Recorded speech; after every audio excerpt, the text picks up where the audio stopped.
Bonjour Christophe, bienvenue sur Discord là pour ce petit échange. Tu peux te présenter auprès de tous nos power traders s'il te plaît? Oui, bonjour à tous, c'est Christophe, donc comme Patrick l'a dit. Je suis le développeur de la team, donc celui qui est dans les coulisses en train de monter la solution. Donc moi je suis développeur depuis, je ne calcule plus, au vieux, depuis plus de 20 ans. Donc c'est mon métier, c'est ce que je fais tous les jours et voilà. Donc aujourd'hui je pense qu'on va parler de sujets un peu tech, puisque je pense que c'est ce qui remue l'actualité, si je dis pas de bêtises. Tout à fait, tout à fait. Et on va peut-être justement commencer par ça, puis après tu nous parleras de tout ce que tu développes si tu veux bien. Parle-nous un petit peu de DeepSeek et est-ce que tu l'as utilisé et dis-nous ce que tu en penses, etc. Parce que justement, voilà, tout ça, c'est en train de bouleverser un petit peu le monde de la tech. Donc, juste avant, là, j'ai fait une petite vidéo pour expliquer qu'on allait justement en parler là. Donc, à toi de jouer. Dis-nous tout ce que tu sais sur DeepSeek, s'il te plaît. Alors déjà, on va remettre un petit peu le contexte. DeepSeek, c'est une IA qui est spécialisée dans un domaine, parce que chaque IA a son petit domaine à lui. Donc c'est un LLM, donc Large Language Model. Donc c'est une espèce de dérivé de tout ce qui est ChatGPT, Mistral, Llama pour la partie méta, etc., etc. Donc il en existe plein. C'était un peu la bataille jusqu'à présent sur ce domaine-là, sachant qu'un peu le leader et celui qui tirait les choses un petit peu vers le haut, c'était ChatGPT jusqu'à présent. Moi, j'ai utilisé pas mal de ChatGPT, j'ai plein d'amis qui ont utilisé ChatGPT. Alors, moi, je l'utilise vraiment comme il se doit, en fait, pour moi, c'est un assistant. C'est pas quelque chose qu'il faut s'imaginer qui va produire des trucs géniaux à votre place, ça n'existe pas. Arrêtez avec ce mythe. Ça peut aider et ça peut faire gagner du temps. Voilà, l'idée c'est plutôt gagner du temps. Sauf qu'il y a un petit nouveau qui est arrivé, qui s'appelle DeepSeek et qui lui a un petit peu rebattu les cartes. C'est-à-dire que moi j'ai fait des tests en ce moment, je suis en train de tester énormément. Quand moi je vais parler de ma partie à moi technique, des fois on a un petit peu la flemme quand on est développeur. D'ailleurs c'est un peu la base des développeurs. C'est marre. Et en gros, moi je m'en servais pour qu'il me génère des petits algos vite fait, parce que des fois on n'a pas envie de réfléchir et puis on a déjà d'autres choses à penser. Et ChatGPT, jusqu'à présent, je m'en servais uniquement pour ça. Alors il produisait des choses plus ou moins variables. Bien souvent, c'était juste une base pour que je puisse continuer à travailler dessus, faire quelque chose d'un peu plus propre, un peu plus optimisé. Et c'est pas le cas avec DeepSeek. DeepSeek, lui, je lui demande de produire un code avec quelques informations, très peu, et il produit un code qui marche direct. C'est juste phénoménal. Autre point à retenir de DeepSeek, comparé à ChatGPT, c'est qu'il n'est pas propriétaire. Ça veut dire que actuellement, le modèle type ChatGPT, c'est poussé par OpenAI, c'est eux qui vont entraîner. Les datasets qui ont servi finalement à entraîner ChatGPT, ils sont plus ou moins pas connus. On ne sait pas ce qu'ils ont utilisé exactement, où ils sont allés chercher, quelle est la qualité, etc., etc. Avec DeepSeek, c'est pas le cas. C'est-à-dire qu'en fait, tout est disponible. Et là, pour le coup, ça change beaucoup de choses. C'est-à-dire qu'on a un projet open source avec son lot de papiers scientifiques qui vont avec des gens qui savent de quoi ils parlent. Et pour moi, ça a bouleversé beaucoup de choses parce qu'ils arrivent à faire un modèle qui est ultra performant, en fait, qui répond exactement aux questions et qui même ajoute des choses que ChatGPT ne fait pas actuellement, des propositions, des améliorations, etc., de base. C'est-à-dire qu'on ne lui demande même pas, il le fait. C'est juste fou. Et l'autre point aussi qui est important, c'est qu'ils ont fait un modèle qui est ultra performant, c'est-à-dire qui consomme moins de ressources, plus rapide, plus léger, etc., etc. Donc c'est vraiment, aujourd'hui, on peut dire que c'est une petite révolution qui est en train de s'effectuer, un peu comme quand ChatGPT est sorti, que tout le monde s'est jeté dessus en disant « ouais, c'est une révolution, tout ça ». Oui, ça c'est une deuxième révolution. Aujourd'hui, typiquement, pour moi, on a passé un cap, sachant que l'IA, pour moi, elle n'est pas près de disparaître, bien au contraire, elle va prendre de plus en plus de place, et y compris dans des objets embarqués. Alors quand je dis objets embarqués, c'est par exemple les téléphones, les voitures, etc., etc. Donc on va retrouver de plus en plus ce type de produit un peu partout. Ça peut être dans les télés, dans les frigos, enfin peu importe. Pourquoi? Parce qu'on arrive à avoir des modèles qui sont de plus en plus optimisés, de plus en plus légers, et qui bientôt n'auront plus besoin de connexion Internet. Ils pourront tourner directement sur les supports sur lesquels ils sont posés. Ah ouais. Ah oui, bah on est en train. Typiquement, si je prends l'exemple de Apple, Apple est en train de travailler sur des puces IA, justement, qui vont embarquer dans les ordinateurs. Un concurrent d'Apple, alors là, on n'est plus sur le côté puce, c'est ARM. ARM, tout simplement ce qu'il y a dans mon téléphone. Donc là aussi, bosse sur les puces IA. Il y a AMD qui s'y est mis il y a peu, mais eux, plus pour de l'embarquer, donc comme je disais, voiture, etc. Et donc c'est vraiment un marché qui est en train de s'ouvrir complètement. Et c'est la baston parce que c'est toujours pareil, on a d'un côté du matériel et de l'autre côté du logiciel. Donc c'est pas les mêmes personnes qui les développent, mais ils sont obligés de s'entendre à un moment donné pour arriver à avoir un produit qui tient la route. Et je pense que là, ce qui a beaucoup choqué au niveau de DeepSeek, c'est la Chine. Parce qu'on dit c'est la Chine qui est derrière DeepSeek avec le gouvernement chinois, machin. J'ai entendu des trucs vite fait parce que j'écoute plus trop les actualités. Mais bah non, c'est pas la Chine en fait, c'est des scientifiques, tout simplement. Qu'ils soient chinois, indiens, je sais pas, australiens ou que sais-je, ça change pas grand chose au final. Et en plus, ils nous ont fait un magnifique cadeau, parce que pour moi c'est un cadeau. C'est que tout est disponible. C'est-à-dire que là aujourd'hui, que ça soit Meta, que ça soit OpenAI, que ça soit les gars derrière Mistral, etc., ils vont pouvoir utiliser ce qu'ils ont fait, quoi. Et ce, librement. C'est-à-dire qu'ils n'auront pas de soucis pour cet usage-là. Alors je pense qu'il y a quand même des licences particulières, hein, ça j'ai pas encore vérifié, mais je pense que, pour moi, c'est un magnifique cadeau qu'ils ont fait, quoi. Voilà.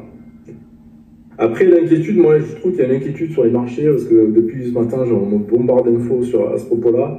Il y en a qui s'inquiètent sur les puces, oui, parce qu'en fait, ça consomme moins de ressources, donc il y aura moins de ventes, il y aura moins de choses. Enfin, c'est une aberration. Les puces IA, elles sont commandées depuis je sais pas combien de temps, donc sont en cours de production. Elles sont commandées, achetées. Moi, je vois pas trop ce que ça va changer, quoi. Mais oui, après, sauf on voit les choses comme il veut. Ouais, sauf que peut-être que quand on voit l'avance qu'a la Chine sur l'intelligence artificielle, quand on voit les voitures qu'ils produisent hein, face à Tesla par exemple, quand on voit leur domination dans certains secteurs, on peut se poser des questions, comme on leur interdit de vendre on leur interdit d'acheter des machines chez ASML pour faire des semi-conducteurs, comme on leur interdit l'accès à certains semi-conducteurs. Peut-être que eux vont se lancer dans ce secteur et finalement à devenir meilleurs. C'est peut-être aussi ça que le marché se pose comme question actuellement. Donc là, en ce moment, effectivement, le marché se pose beaucoup de questions et encore une fois, en bourse, hein, quand on ne sait pas, on ne fait pas, ou on a tendance à prendre des bénéfices, on prend des bénéfices en attendant de voir. Parce qu'on voit que d'un côté, tu as Trump qui propose un projet avec 500 milliards, mais c'est énormissime. Et est-ce qu'ils vont pas non plus mettre cet argent-là, dilapider cet argent-là alors que les Chinois avec moins d'argent, parce qu'en fait ça utilise moins de ressources comme tu dis, mais ça a coûté je crois 600 millions leur truc, donc c'est beaucoup moins, et c'est pas beaucoup, c'est énormément moins que ce que tous les autres ont fait. Tous les concurrents ont dépensé des fortunes et la question pour moi sur Nvidia et etc. c'est est-ce que ça va finir par être rentable au final, quoi. Ça va sûrement être quelque chose de magnifique, mais ça gagnera peut-être pas autant que les gens le pensent.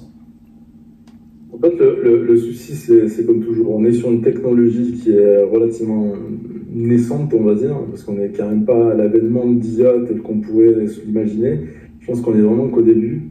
Et donc, ça veut dire que, comme d'habitude, on ne fait pas d'omelette sans casser des œufs. C'est-à-dire qu'en fait, le modèle d'OpenAI, ils ont bien été obligés de le concevoir à un moment donné, et ça a coûté beaucoup d'argent.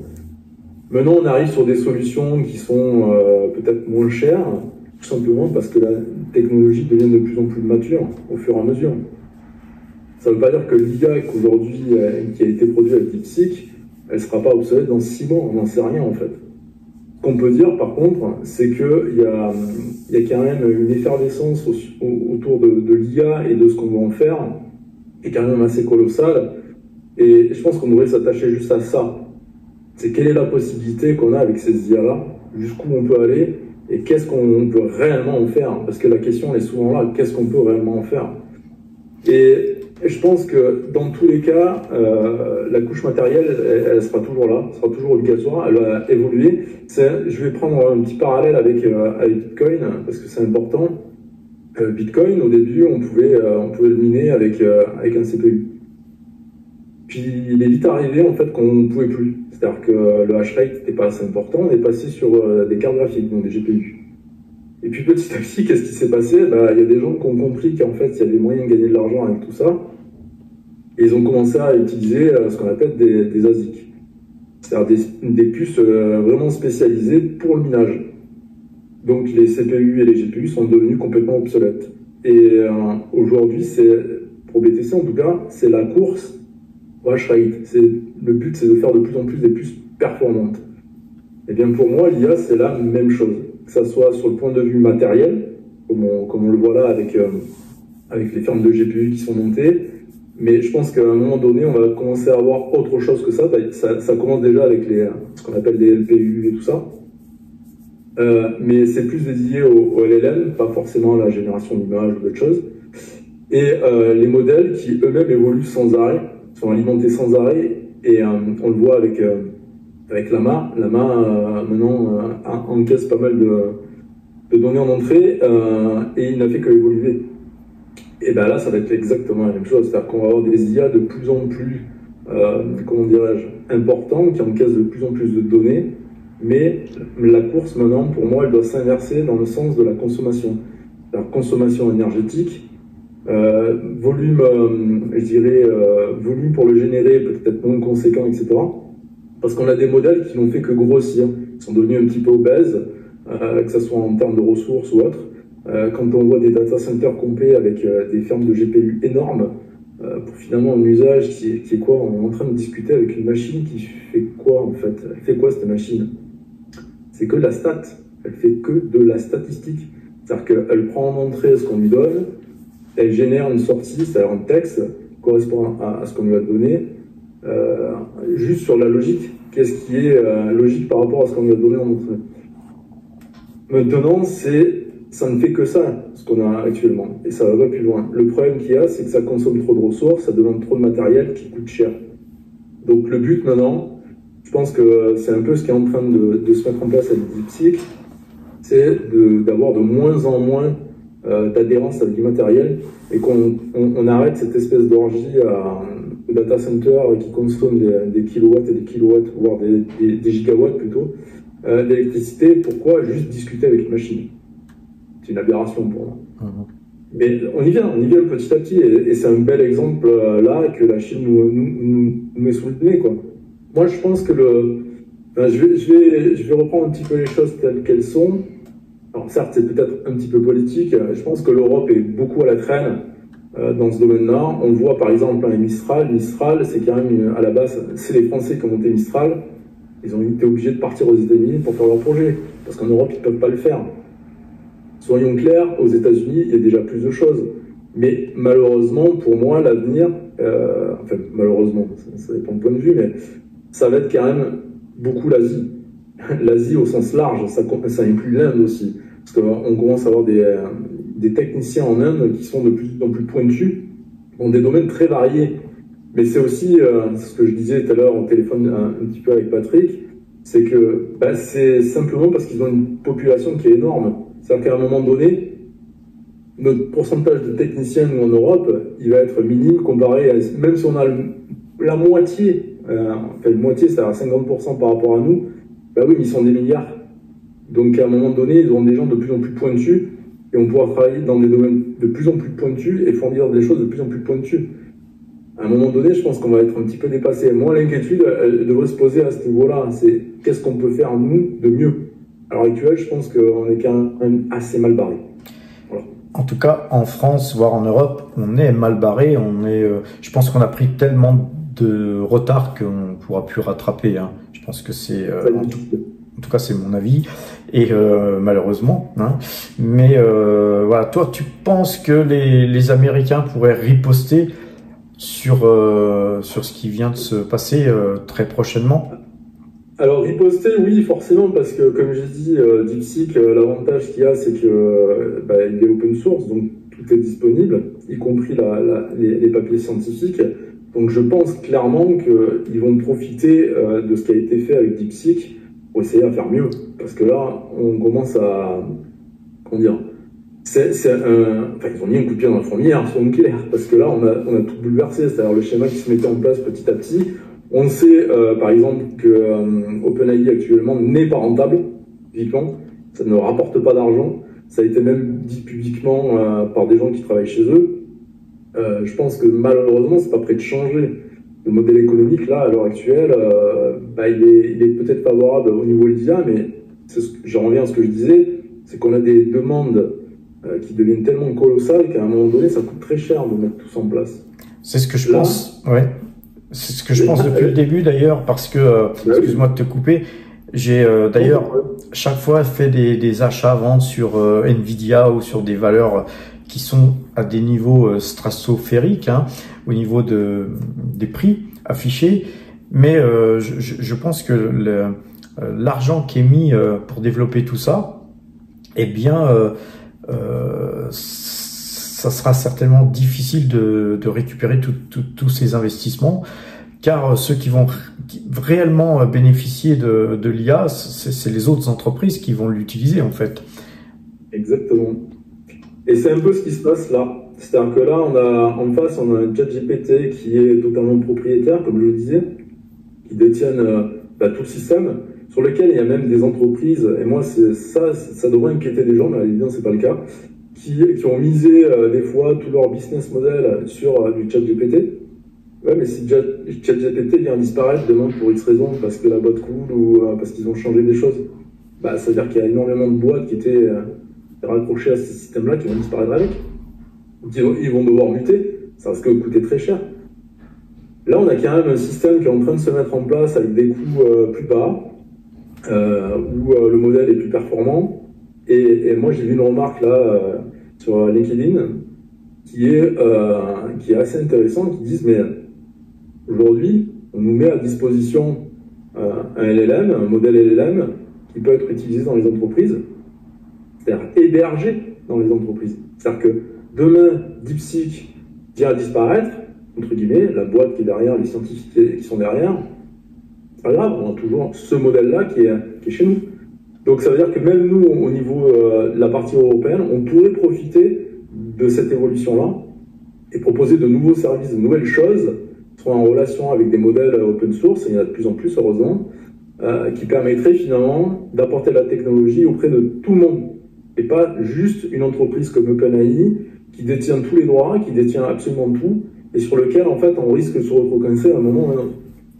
Et je trouve que c'est pas mal. Voilà. C'est clair que ça rebat les cartes, parce que en tout cas moi je préfère toujours utiliser des logiciels open source, hein, et je pense que effectivement toutes les entreprises vont se remettre en question et peut-être pourquoi pas changer de crèmerie quoi, et de se retrouver à aller se mettre dans les mains des Chinois en quelque sorte.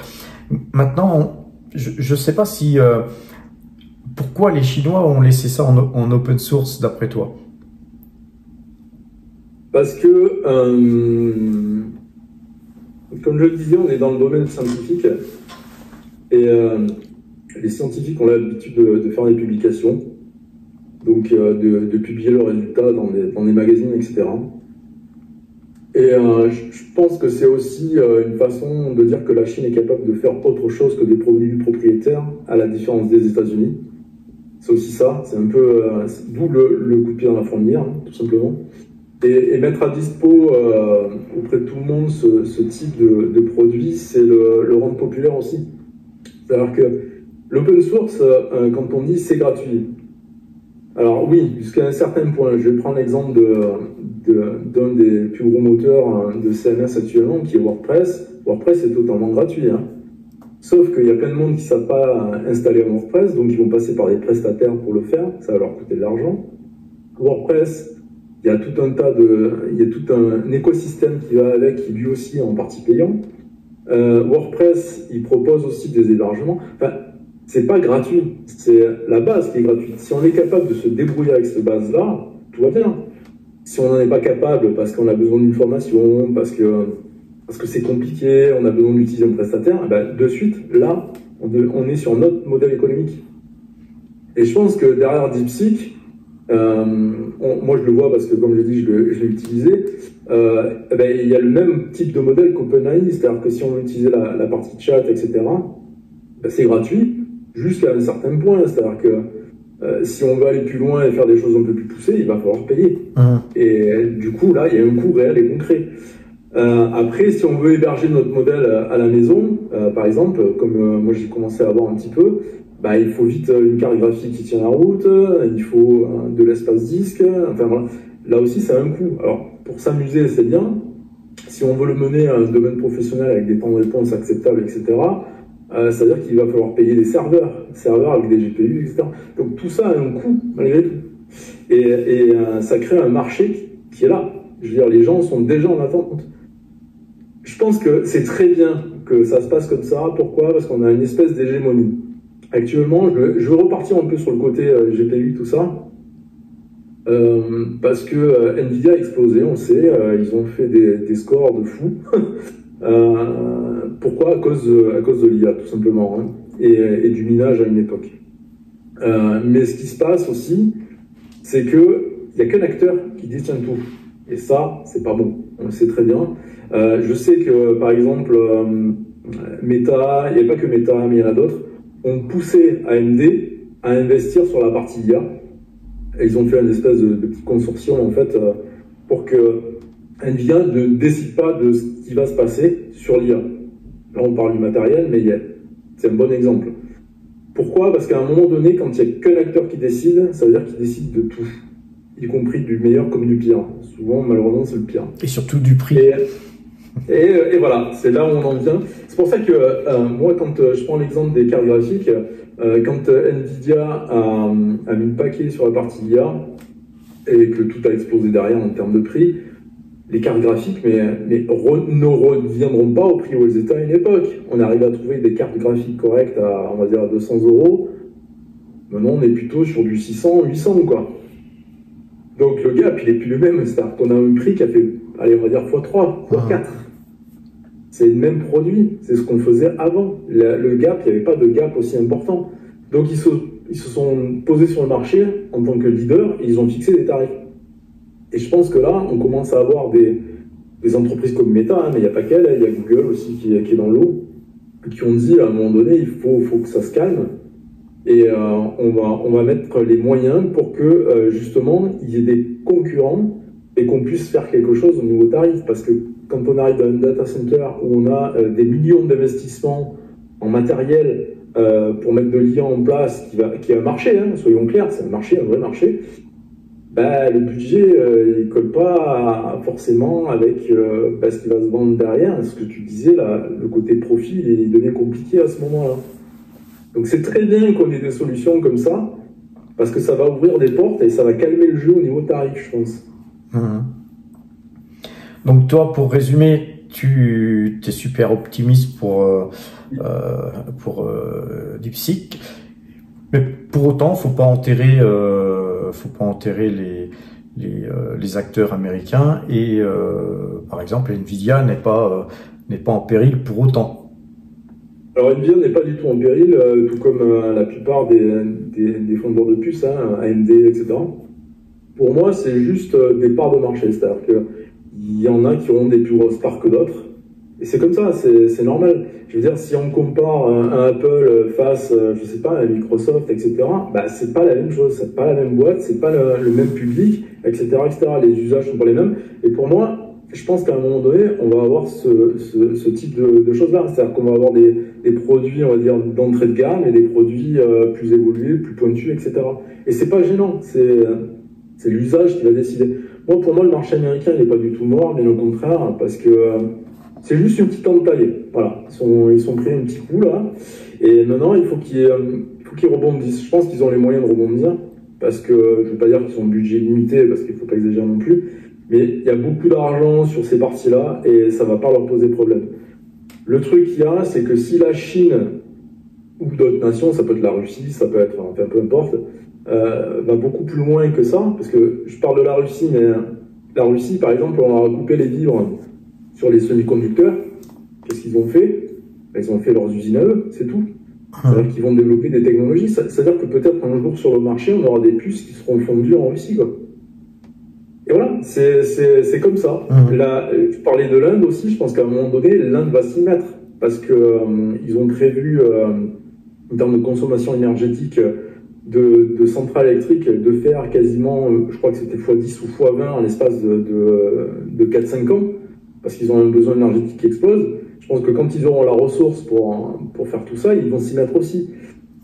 Pour ça, la mondialisation, ça a du bien, ça a du moins bien, on va dire, mais pour moi, en tout cas, les États-Unis ont toujours été un acteur majeur, ils continueront à l'être, ils ne vont pas disparaître comme ça, et je pense qu'ils vont juste rebondir sur le sujet et faire autre chose, quelque chose de nouveau, et ils risquent eux aussi à leur tour de bousculer un peu les choses.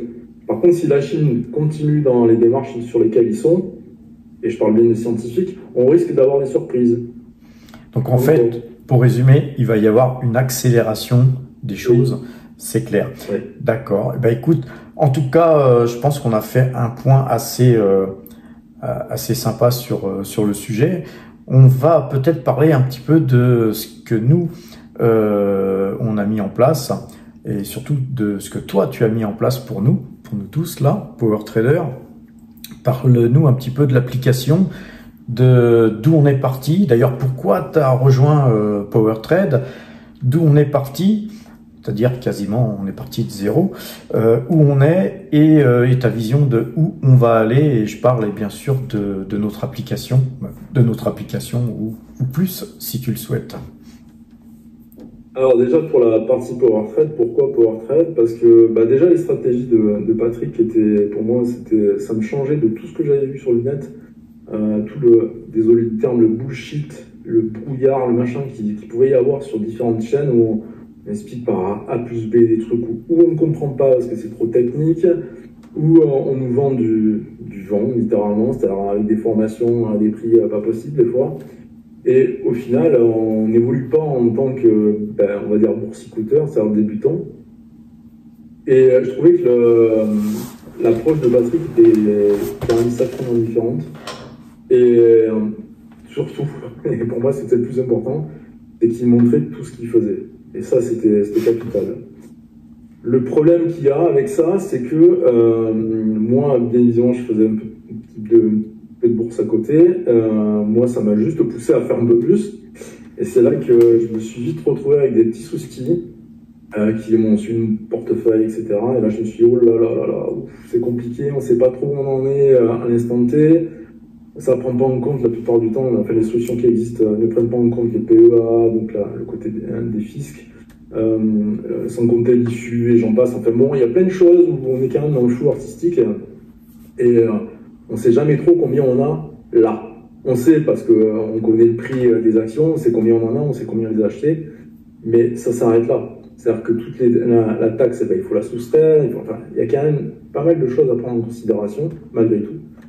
Et il n'y a pas grand-chose pour nous aider. Donc moi, j'avais commencé à travailler sur un petit bout de code, en fait, qui me permettait de suivre mes actions et savoir me faire un petit dashboard pour avoir à l'instant T où c'est que j'en suis, en prenant en considération, comme je disais, le PEA, la flat, etc., etc. Et donc j'avais vu avec Patrick, je l'avais contacté en lui disant écoute, moi je suis en train de bosser sur ça et j'aimerais voir avec ta communauté si on peut faire quelque chose par rapport à ça. Et au final, on s'est retrouvé à bosser sur une application pour PowerTrade qui est déjà un suivi du marché avec la note PowerTrade, parce que ça devenait compliqué pour Patrick de faire les choses à la main. Donc c'est bien d'automatiser les choses aussi, parce que s'amuser à calculer 10 valeurs, c'est bien, mais quand il y en a 50, 60, 70, à la main, c'est plus faisable. Ça prend trop de temps, ingérable. Et c'est là que la partie applicative de PowerTrade a commencé à voir le jour. Et donc on continue les évolutions. Alors, les dernières évolutions, j'avoue qu'elles auraient pu sortir plus tôt, mais je veux faire du terrain et ça veut dire qu'il faut que ça soit rapide, il faut que les choses puissent évoluer facilement. Donc ça m'a pris du temps, j'ai travaillé sur des nouvelles technos, donc des choses à apprendre au passage que je connaissais pas. Et donc maintenant on commence à avoir quelque chose qui je pense va être intéressant. Donc je vais essayer de présenter ça. Alors attends, le partage d'écran il est par là. Alors, écran, voilà. Donc là c'est la version en local de ce qu'on aura plus tard, parce que c'est pas encore fini malgré tout. Donc c'est la fiche qu'on a vue avec Patrick pour vous donner un peu plus d'informations sur les actions. Donc ça aura ce type de présentation. Donc sur la partie en haut à droite, là, on a les moyennes mobiles, celle qu'affectionne particulièrement Patrick, la 212. Bah oui. Voilà. Voilà. Après il y a la 50, la 100 et la 200. Donc ça c'est ce que j'affiche. Donc ça c'est quand c'est en vert, c'est qu'on est là pour la 212, c'est qu'on est en croisement. Là ça veut dire que les cours sont au-dessus de la 50, de la 100 et de la 200. Après, on a la note, on a mis un petit radar qui n'est pas fini parce qu'on est en train de revoir un petit peu les calculs, il y a des choses qui ne vont pas forcément. Donc, on a la reprise de la note PowerTrade, comme on voit là. Et puis, on a une reprise, on a mis un score donc, sur la partie RE, sur la tendance. Donc, les tendances, c'est savoir si on est plutôt sur de l'achat et si le cours monte, on va dire. Après, il y a la valeur d'entreprise sur CA, pareil, il y a une note aussi. Le dividende, je suis en train de le retravailler parce que pour l'instant, il y a des choses à revoir. Et le PER, eh bien, c'est le PER, quoi, tout simplement, qui aura vu aussi sa note. Voilà. Après, c'est la reprise d'informations traditionnelle des entreprises. Donc, petite description. Voilà, en français. Je ne sais pas si je la fournirai parce que je l'ai aussi en anglais, en allemand. Ça ne servira pas grand-chose pour nous, francophones, mais bon, ça peut servir dans certains cas. Après, des petites infos sur les entreprises, donc les différents codes, et je suis en train de voir après le graphique, là, rajouter d'autres informations. Pour l'instant, c'est pas défini complètement. Alors, comme on peut le remarquer, là, on se retrouve avec un graphique très TradingView. C'est le cas d'ailleurs. C'est pas un TradingView, mais c'est la librairie qu'utilise TradingView pour l'affichage de ces graphes. On a, pour l'instant, on a juste 2 ans d'historique qui sont les deux dernières années, mais je vais faire en sorte qu'il y ait plus. En bas avec le volume et le graphe habituel, voilà, qu'on peut changer en daily, en semaine, en mois où on en est. Donc ça aussi c'est très view. Je suis en train de voir aussi pour que vous puissiez utiliser tout ce qui est Ishimoku, etc. Voir comment je peux les tracer au milieu de tout ça. Et puis voilà, ça fera partie des évolutions, sachant que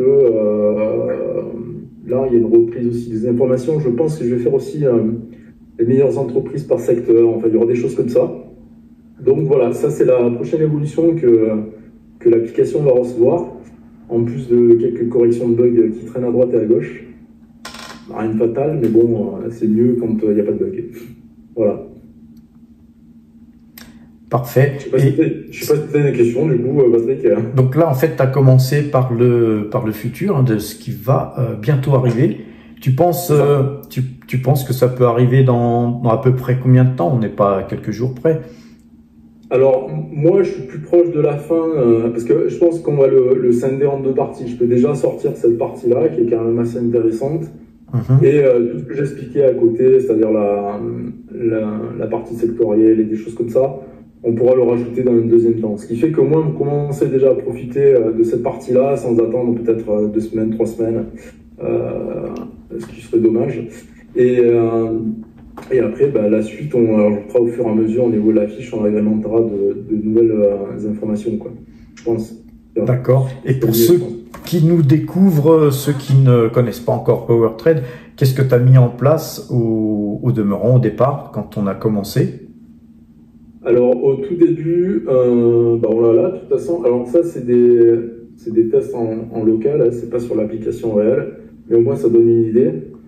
Donc là, on a ajouté les indices en haut, mais pour l'instant, comme me le faisait remarquer Patrick, la partie CAC 40 et DAX ne se rafraîchissent pas forcément. Je pense que parce que ça, c'est des petits widgets qui viennent directement de TradingView que j'ai mis sur le site. C'est juste à titre informatif, mais je pense qu'on va avoir une évolution sur cette partie-là qui fait que on aura le même type de fonctionnement que le SP500 et le Nasdaq, mais sans être forcément un widget de TradingView. Ça aura la même figure, ça ressemblera à la même chose, mais ce sera plus du TradingView. Donc l'idée, c'était de pouvoir chercher des actions, d'avoir quelques informations dessus, le symbole, le PR, le rendement, le ROE, le price to book, et le croisement de la 212, comme on a pu le voir juste avant, et la fameuse note de PowerTrade, c'est-à-dire la note de Patrick. Elle prend en considération plusieurs choses. Il y a un peu plus du fondamental, mais aussi du momentum, puisque on prend les cours actuels et puis on voit un petit peu si on est plutôt sur l'achat, plutôt sur la vente. Et en fonction de ça, la note peut varier. Là, par exemple, j'ai un Adidas qui a à 17,54, il y a quelques jours, il était à 20, quoi. Donc, demain, il peut très bien se retrouver à 10, parce que justement, le marché l'a corrigé d'une manière ou d'une autre. Donc voilà, l'idée c'était d'avoir déjà un listing qui permet donc d'avoir cette fameuse note automatisée et où tout le monde peut faire sa petite recherche. Et ça a été la première brique, on va dire. La deuxième brique, donc c'est ce qui est arrivé par la suite. Non, là je suis allé trop vite. C'est les pépites en premier. Je pense pas qu'il y en ait beaucoup en local, mais bon voilà. Donc on essaye à retenir de toutes les recherches que font les gens en fait, les meilleures actions, celles qui ont les meilleures notes, et en remontant le même type d'informations qu'il y avait sur l'accueil. Et ça, c'était en attente d'avoir la partie mes listes, qui concrètement, on fabrique ses propres listes en fait, où on met les actions qu'on veut dedans, et c'est à peu près le même type de suivi, sauf que du coup, on a plusieurs listes et on peut mettre ses actions dedans. Sachant que ce qui va se passer sur ces parties-là, c'est ce que j'essayais de montrer juste avant, il va y avoir un petit bouton en plus au bout là, qui va permettre d'aller voir le détail de l'action en question. Donc c'est le fameux graphe TradingView qu'on avait juste avant. Et voilà. Après, il y avait la partie articles. Donc ça, c'est les articles premium de notre cher Patrick et de monsieur Gilles Lerat. Voilà, qui apparaissent sur ces parties-là. Donc ça, c'est que les premiums qui ont accès. C'est valable aussi d'ailleurs pour la note et tout ça. Il n'y a que les premiums qui ont accès à ces parties-là. Les listes, c'est pareil. C'est que premium. Mais vous pouvez vous inscrire sur le site. Il n'y a pas de limitation à ce niveau-là. Simplement que les informations un petit peu avancées sont réservées au premium.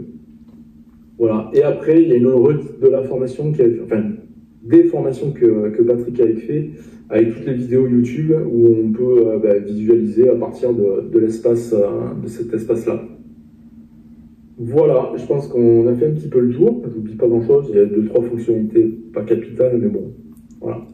Oui, tu n'as rien oublié. Peut-être que sur le bouton là que tu vas ajouter, ça sera pas seulement les graphiques, hein, ça sera une fiche produit où il y aura en fait tout un tas d'informations au niveau du fondamental des sociétés, pas seulement le graphique et puis le graphique en radar là.